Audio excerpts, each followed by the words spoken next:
Hello everyone, আসসালামু আলাইকুম। কী অবস্থা, সবাই কেমন আছেন? আশা করি আল্লাহর রহমতে সবাই ভালো আছেন। আজকে এই ভিডিওটা একটু একেবারেই ব্যতিক্রম। আপনারা অনেক এন্টারটেনমেন্ট এখানে পাবেন। তো ধৈর্য সহকারে আশা করি আপনারা যদি ভিডিওটা পুরো দেখেন, না টেনে, তাহলে আলহামদুলিল্লাহ অবশ্যই আপনারা অনেক খুশি হবেন। এবং ভিডিওতে অনেকগুলি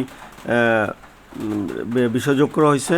অনেক সময় তো একই ধরনের ভিডিও বারবার দেখতে দেখতে পুরো সময়টা অনেক সময় বোরিং হয়ে যান, কিন্তু এখানে অনেক ডিফারেন্ট কিছু পাবেন। সো আশা করি সবাই মনোযোগ সহকারে ভিডিওটা ধৈর্য সহকারে দেখবেন। তো আমরা প্রথমেই দেখানোর চেষ্টা করতেছি এখানে যে বাবুই পাখির বাসা দেখেন, তাল গাছের মাথায়, এবং পাশে সৃষ্টি গাছও আছে। কত সুন্দর দেখেন, এবং এই বাসাগুলি কত সুন্দর করে এবং কত নিখুঁত করে বাসাগুলি তৈরি করা হয়েছে। তা আমরা বিকালে গিয়েছিলাম এই বাসাগুলোর ভিডিও নেওয়ার জন্য। পাখির কিচিরমিচির শব্দ এবং এত নিখুঁত করে বানানো হয়েছে, এবং গাছের সাথে ঝুলে আছে খুব সামান্যভাবে, যা আসলে এটা দেখলেই বোঝা যায় আল্লাহর নির্দেশনা আসলে কতই সুন্দর। তো আপনারা আপনাদের যেখানে এরকম তাল গাছ আছে আপনাদের গ্রামে, সেখানে দেখবেন যেরকম অনেক পাখির বাসা আছে। বাসাগুলি এত নিখুঁত করে তৈরি করা হয়েছে। আবার তাদের মনে কষ্টও থাকে, অনেক সময় ঝড় বৃষ্টির সময় এগুলি এরকম নিচে ভেঙে পড়ে, বাচ্চা নিচে পড়ে যায়, তখন তাদের অনেক কষ্ট হয়। তার কারণ তারা রোদে পুড়ে বৃষ্টিতে ভিজে অনেক অক্লান্ত পরিশ্রমের পরে এই বাসাগুলি তৈরি করছে।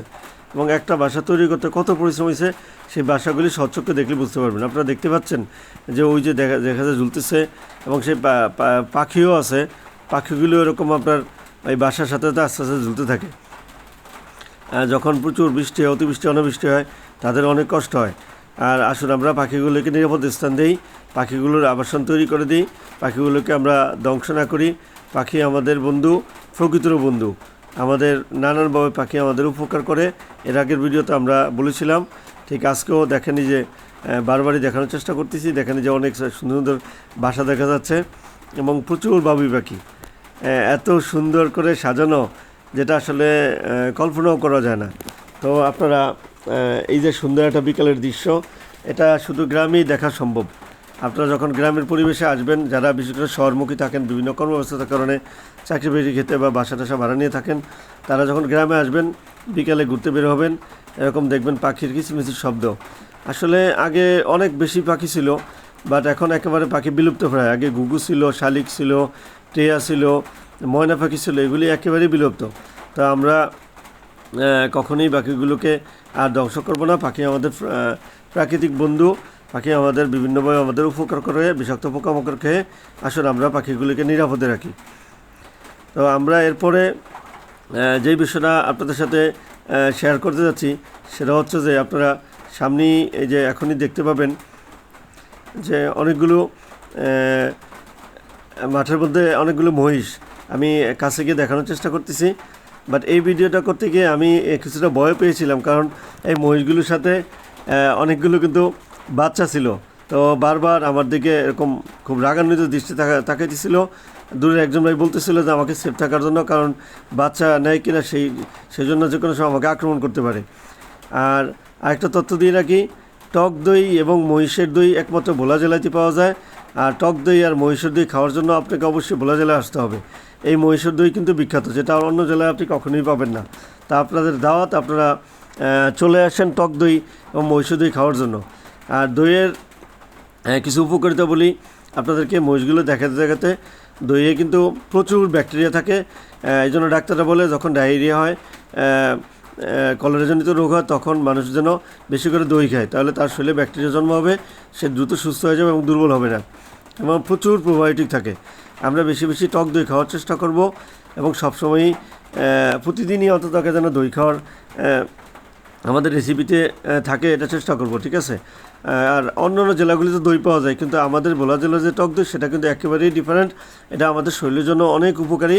আমরা ওষুধ খেয়ে যে প্রোবায়োটিক ব্যাকটেরিয়া তৈরি করি, তার সে দ্বিগুণ বেশি ব্যাকটেরিয়া আমাদের শরীরে তৈরি হয় এই মহিষের দই এবং টক দই খেলে।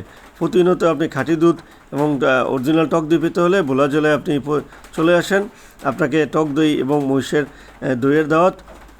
আপনারা সবাই আমন্ত্রিত। দেখছেন মহিষগুলো কত সুন্দর, কত নিরিবিলিভাবে সবাই মিলেমিশে ঘাস খাচ্ছে, কোনো দ্বন্দ্ব নেই, কিছু নেই। তাহলে আমাদেরও অহমিকা বলে এইভাবে মিলেমিশে থাকা উচিত। আমরা সবাই সবাইকে সহযোগিতা করে সহমর্মিতা দেখিয়ে সবাই সবার সাথে মিলেমিশে থাকবো। দেখুন কত সুন্দর বাচ্চাগুলো, কত সুন্দর।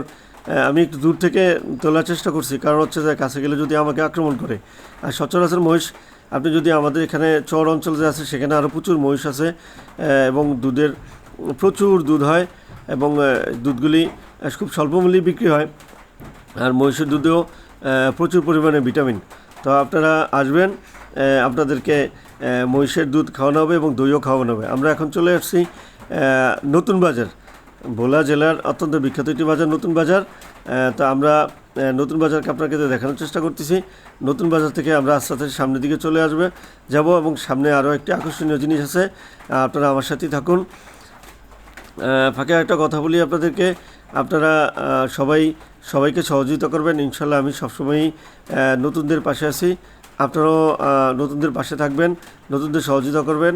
আর কারো যদি কোনো হেল্প লাগে ইউটিউব বিষয়ে, কারো যদি কোনো পরামর্শ লাগে, আপনারা যোগাযোগ করার চেষ্টা করবেন। আমাদের এই নতুন বাজারটা অত্যন্ত অনেক বিখ্যাত এবং আমরা যারা ভোলায় যাই আশেপাশে গ্রাম থেকে প্রথমে নতুন বাজার গাড়ি দিয়ে নামার পর আমরা সদরে যাই। তারপরে আস্তে আস্তে দেখতে থাকুন। এই যে নতুন বাজারে এখন আমরা ব্রিজের উপরে আছি। ব্রিজের উপরে বিভিন্ন ধরনের জিনিসপত্র বিক্রি হয়, মরিচ থেকে শুরু করে বিভিন্ন ধরনের ফল, লেবু এবং সামনেই কাঁচা বাজার যে দেখেন, এই যে বোম্বা মরিচ দেখা যাচ্ছে, খুবই সুন্দর, স্বল্প মূল্যে পাওয়া যায়। সামনে কাঁচা বাজার, এরপরে হচ্ছে যে আমরা সোজা ঢুকে পড়লাম যে এটা হচ্ছে আমাদের চক বাজার বলা যায়। এখানে অনেক বড় বড় কাপড়ের দোকান আছে, স্টেশনারি দোকান আছে, মুদি যত মালামাল লাগবে, তারপর হচ্ছে যে আপনার যত গার্মেন্টস, বাচ্চাদের, বয়স্কদের প্যান্ট, কাপড় শুরু করে সব কিছু পাবেন।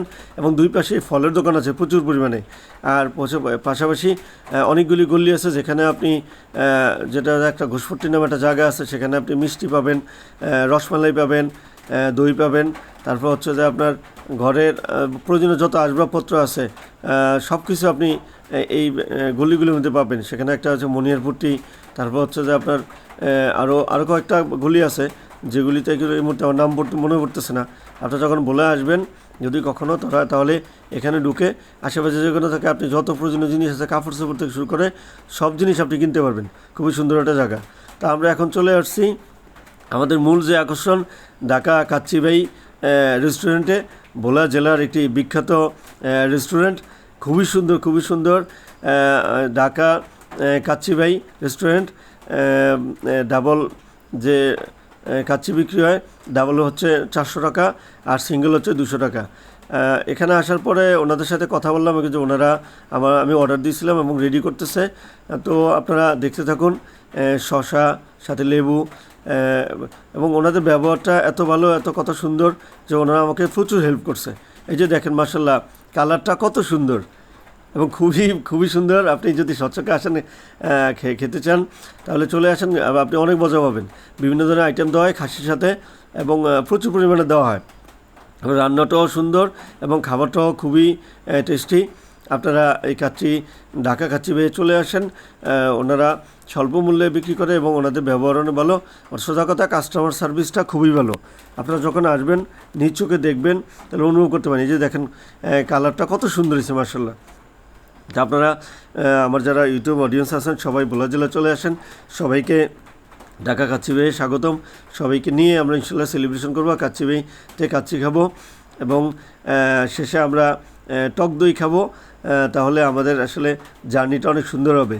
তো যেই কথাগুলি বলা হলো, যদি এর মধ্যে কোনো ভুল ত্রুটি হয় বা কোথাও কোনো সমস্যা মনে হয় তাহলে ক্ষমা ও দৃষ্টিতে দেখবেন।